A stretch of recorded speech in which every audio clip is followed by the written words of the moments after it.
ஒரே ஒரு MP seat அப்படிங்கிறது தாவேகாவுக்கு கிடைச்ச போதும் ஏன் தாவேகால யாருக்கும் கொடுக்காம காங்கிரஸ்க்கு அதை கொடுத்துருக்காங்க தாவேகா அப்படின்னு சொல்லி கேள்வி எழுப்பப்படுது. எதுக்காக பிரவீன் சக்கரவர்த்தி அவர்களுக்கு கொடுக்கப்பட்டது? அவர் காங்கிரஸ் இணைப்புக்கு முக்கிய காரணமாக இருந்தார் அப்படிங்கிற ரீதியில அவருக்கு நாங்கள் வேட்பாளர் யாருன்னு கேட்கலையே. தாவேகா அந்த முடிவை அறிவித்து விட்டது. தலைவர் அறிவிச்சார். காங்கிரஸ் யாரை வேட்பாளராக அறிவிக்க போறீங்கன்னு நாங்கள் கேட்கல. இன்னொரு கட்சிக்குள்ள ஊடுருவதாக. அப்ப அது அவங்க சாய்ஸ். அது அவங்க சாய்ஸ். காங்கிரஸ் கட்சிக்கு ஏன் அந்த இடத்தை விட்டு கொடுத்தோம்னா, 5 உறுப்பினர்கள் கொண்ட காங்கிரஸ் கட்சி ஆதரவு தந்த பிறகுதான் இந்திய கம்யூனிஸ்ட் மார்க்சிய கம்யூனிஸ்டுக்கு அந்த முடிவை எடுத்தது. அவர்கள் இந்த முடிவை அறிவிக்கும் பொழுது விடுதலை சிறுத்தைகளும் நாங்கள் எடுத்த முடிவை தான் எடுப்பார்கள் என்று அறிவித்தார். ஆட்சியை அமைக்கப்படக்கூடாது என்ற ஒரு மிகப்பெரிய சதி பிஜேபி ஆசியோடு அண்ணன் ஸ்டாலின் நடத்தியதற்கு பிறகு நான் தங்கை உன்னிடத்தில் சொல்லுகிறேன்,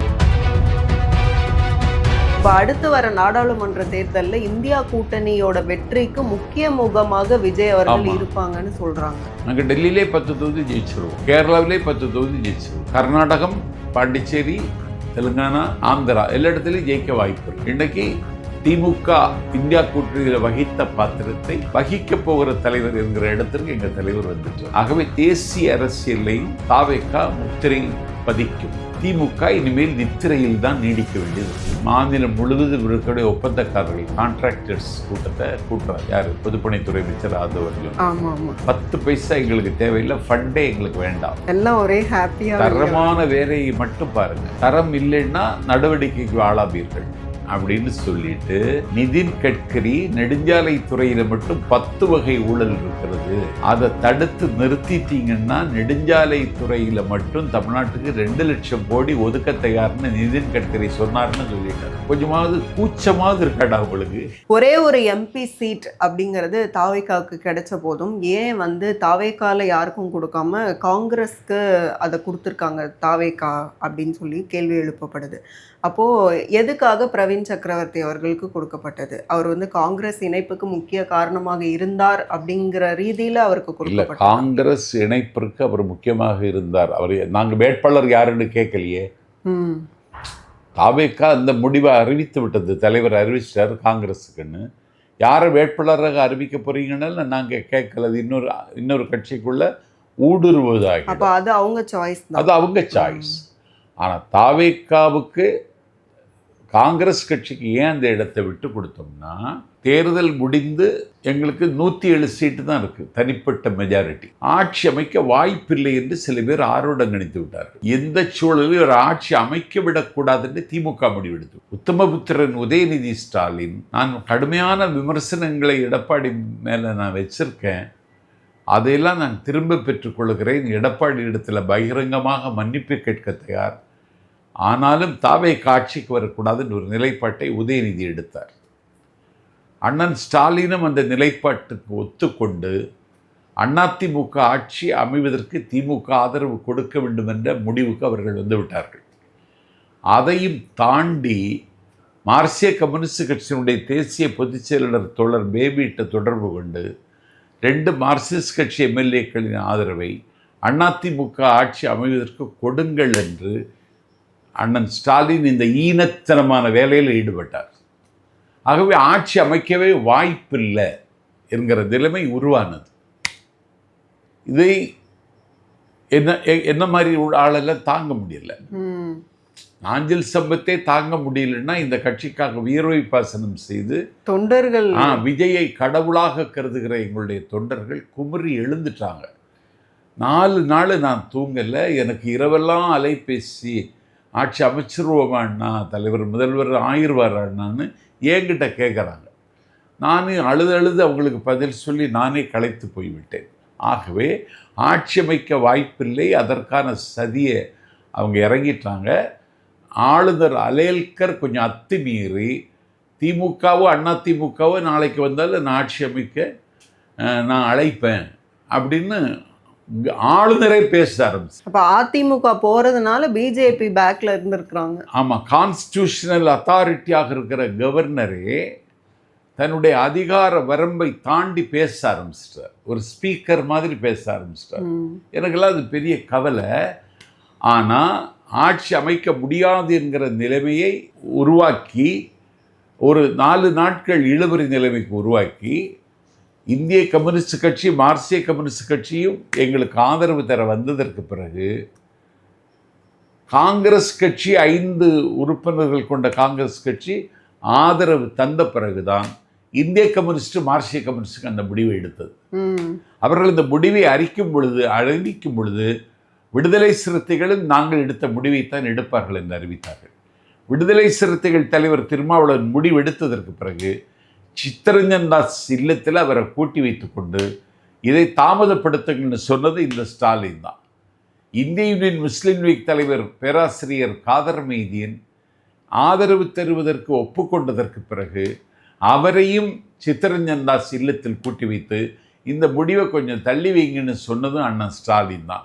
ஆகவே ஆட்சியை அமைக்க விடக்கூடாது என்ற ஒரு மிகப்பெரிய சதி பிஜேபி ஆசியோடு அண்ணன் ஸ்டாலின் நடத்தியதற்கு பிறகு நான் தங்கை உன்னிடத்தில் சொல்லுகிறேன், காங்கிரஸ் கட்சி அந்த ஆதரவை தந்ததற்கு பிறகுதான் எங்கள் மீது வெளிச்சம் விழ ஆரம்பித்தது. நாங்கள் நித்தியத்தை இழந்து நின்ற நிலையில், நாங்கள் ஒரு நிச்சயமற்ற தன்மைக்குள்ளே சிக்கிக்கொண்ட வேளையில், ஆட்சி அமைக்க முடியாது என்கிற அவநம்பிக்கை எங்களை அழுத்திய வேளையில், இம்மீடியட்லி வேளையில் நான் இருக்கிறேன் என்று ராகுல் காந்தியும் காங்கிரஸும் எங்களுக்கு ஆதரவு தந்தார்கள் அல்லவா, அந்த ஆதரவுக்கு என் தலைவன் கொடுத்த காணிக்கையும் நன்றியும் தான் இந்த ராஜ்யசபா காங்கிரஸுக்கு கொடுத்தது. விஜய் அவர்களுக்கு சவுத் சைட்லேயும் சரி நார்த் சைடில் கூட வந்து நிறைய ஃபேன்ஸ் இருக்காங்க. அங்கே வரைக்கும் அவரோட செல்வாக்கு போயிடுச்சு. அப்போ அடுத்து வர நாடாளுமன்ற தேர்தலில் இந்தியா கூட்டணியோட வெற்றிக்கு முக்கிய முகமாக விஜய் அவர்கள் இருப்பாங்கன்னு சொல்கிறாங்க. நாங்கள் டெல்லியிலே 10 தொகுதி ஜெயிச்சிருவோம், கேரளாவிலே 10 தொகுதி ஜெயிச்சிருவோம், கர்நாடகம், பாண்டிச்சேரி, தெலுங்கானா, ஆந்திரா எல்லா இடத்துலையும் ஜெயிக்க வாய்ப்பு இருக்குது. இன்றைக்கி திமுக இந்தியா கூட்டணியில் வகித்த பாத்திரத்தை வகிக்கப் போகிற தலைவர் என்கிற இடத்திற்கு எங்கள் தலைவர் வந்துட்டார். ஆகவே தேசிய அரசியலையும் தாவேகா முத்திரை பதிக்கும். திமுக இனிமேல் நித்திரையில் தான் நீடிக்க வேண்டியது இருக்கு. ஆனாலும் விசிகேவும் மார்க்சிஸ்ட் கம்யூனிஸ்ட் கட்சியும் வந்து இப்போ பிரவீன் சக்கரவர்த்தி அவர்கள் வந்து ஒரு வேர்டு காயின் பண்ணாங்க, சமூக நீதி முற்போக்கு கூட்டணி அப்படின்னு.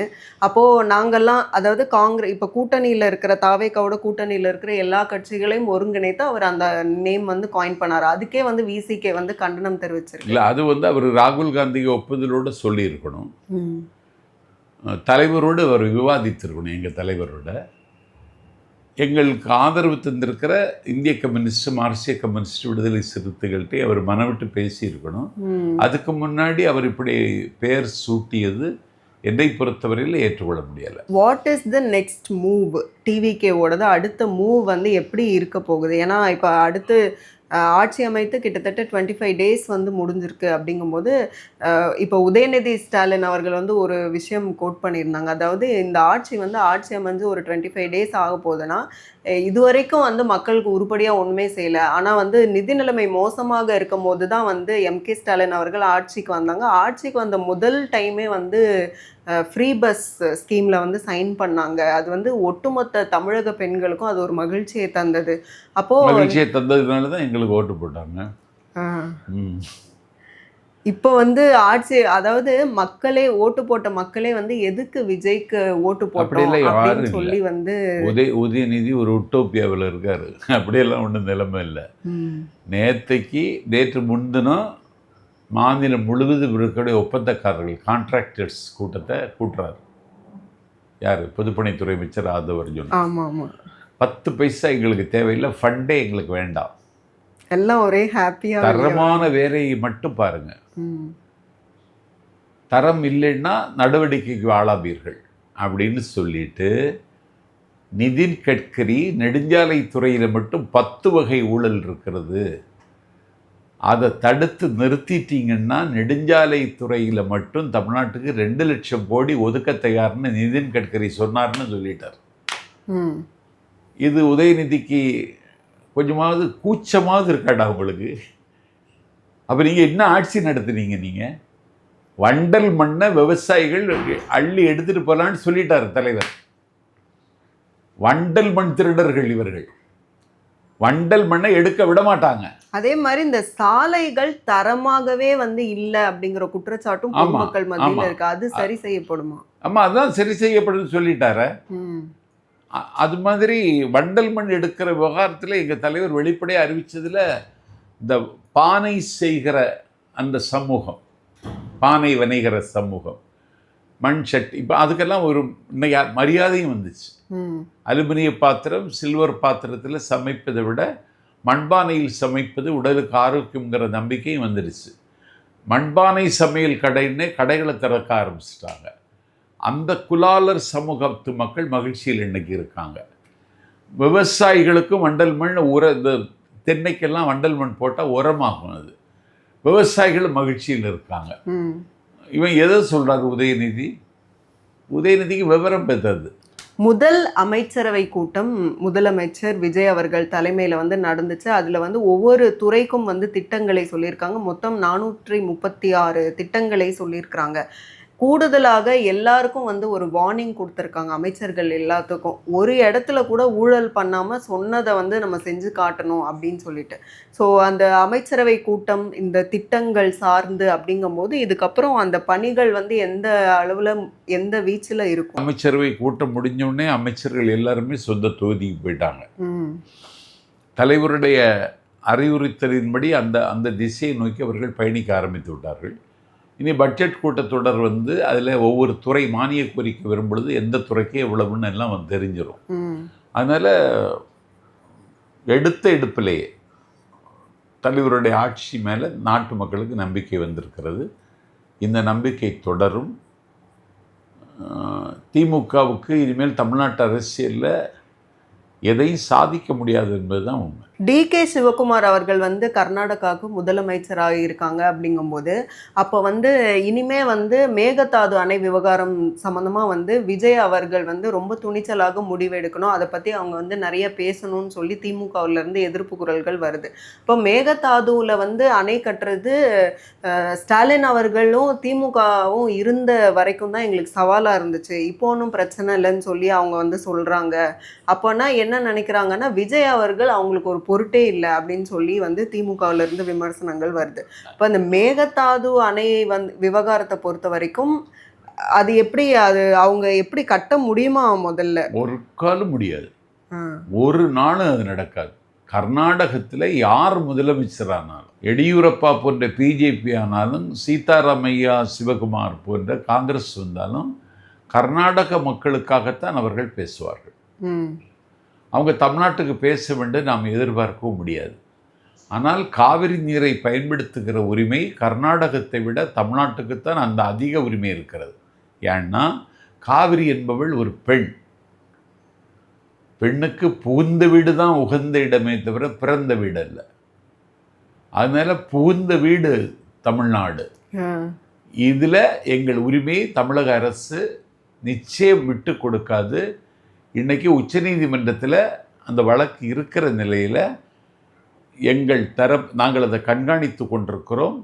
நாங்கள் சட்ட ரீதியாகவும் அரசியல் ரீதியாகவும் போராடி மேகதாது அணை கட்டவே விடமாட்டோம். திமுக இதில் குளிர்காயலன்னு பார்த்தா உங்களுக்கு நீங்கள் கூர்க்குக்கு தான் போகணுமே தவிர தமிழ்நாட்டில் உங்களுக்கு இனிமேல் வேலை இல்லை. பிஜேபியை விஜய் அவர்கள் விமர்சிக்கவே மாட்டேங்கிறாங்க, அதாவது பிஜேபியை எதிர்த்து பேசவே மாட்டேங்கிறாங்க. இல்லாத கட்சியை நாங்கள் எதுக்கு விமர்சிக்கணும்? எங்க இருக்கு பிஜேபி? அதாவது சென்டர்ல தான் இருக்காங்க. இப்ப என்னன்னா பிரதமர் மோடி அவர்களை எதிர்த்து பேசணுமா? பிரதமர் மோடி அவர்களை எதிர்த்து பேசணுமா? இப்போ தேவைப்பட்டா பேசுவோம். அடுத்த தேர்தலில் தானே பேசுவோம். இப்போ கச்சத்தீவு விவகாரம் பொறுத்த வரைக்கும் அது வந்து அப்போது திமுக தான் வந்து கவர்மெண்ட்ல இருந்தாங்க. அப்போது வந்து சென்ட்ரல் கவர்மெண்ட்லேருந்து அவங்கக்கிட்ட பர்மிஷனே கேட்காம கச்சத்தீவை வந்து தாரை வார்த்துட்டாங்களாம். இப்போ வந்து கச்சத்தீவு பற்றி கேட்கும்போது வந்து அமைச்சர் ஸ்ரீநாத் அவர்கள் வந்து நோ கமெண்ட்ஸ்ன்னு சொல்லிட்டாங்க. இது என்ன நோ கமெண்ட்ஸுங்கிறது ஒரு பதிலா அப்படின்னு சொல்லி ஆராசா அவர்கள் கேட்குறாங்க. ஆராசாவுக்கு ஒரு அதிகார வரம்பு என்னன்னு ஆராசாவுக்கு தெரியாமல் இருக்க வாய்ப்பு இல்லை. அதில் ஸ்ரீநாத் எந்த கருத்தும் சொல்லக்கூடாது, சொல்ல முடியாது, சொல்லுவதற்கு அதிகாரம் இல்லை. இது ஒரு நேஷனல் இஷ்யூ. தேசிய அளவில் அன்னைக்கு கலைஞருடைய பலவீனமாக இல்லாவிட்டால் கவனக்குறைவாக இல்லாவிட்டால் அக்கறையின்மையானு நான் சொல்ல மாட்டேன். கட்சித்தீவை விட்டு கொடுத்தாச்சு. இனி அதை மீட்க வேண்டும். இதற்கு அந்த பந்து ஒன்றிய அரசினுடைய மைதானத்தில் கிடக்கு. அவங்க தான் இந்த முடிவெடுக்கணும். தமிழ்நாடு அரசு அதற்கு தூண்டுகோலாக இருக்க வேண்டும். எங்கள் தலைவர் தான் அந்த முடிவு எடுக்கணும். அந்த முடிவை அறிவிக்க வேண்டிய பொறுப்பு தலைவருக்கு தான் இருக்குது. ஒரு அமைச்சருக்கு அந்த அதிகாரம் இல்லை. அதனால நோ கமெண்ட்ஸ். எதுக்கு நான் சிக்கலை மாட்டிக்கணும்னு ஸ்ரீநாத் சொல்லிட்டு விலகிட்டாருன்னா ஒரு பக்குவம் பெற்று விட்டார் ஸ்ரீநாத் என்பது இதிலிருந்து தெரிகிறது.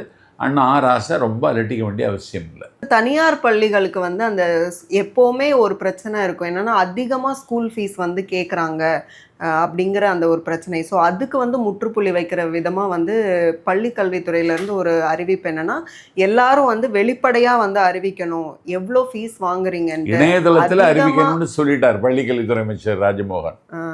நீங்கள் எவ்வளோ கட்டணுங்கிறது இணையதளத்து மூலமாக அறிவிக்கணும், அதை நான் பார்க்கணும் அப்படின்னு சொல்லிட்டார். அப்போ அதிகமாக கட்டணம் வசூலித்தா நடவடிக்கைன்னு சொல்லிட்டார் ராஜமோகன்.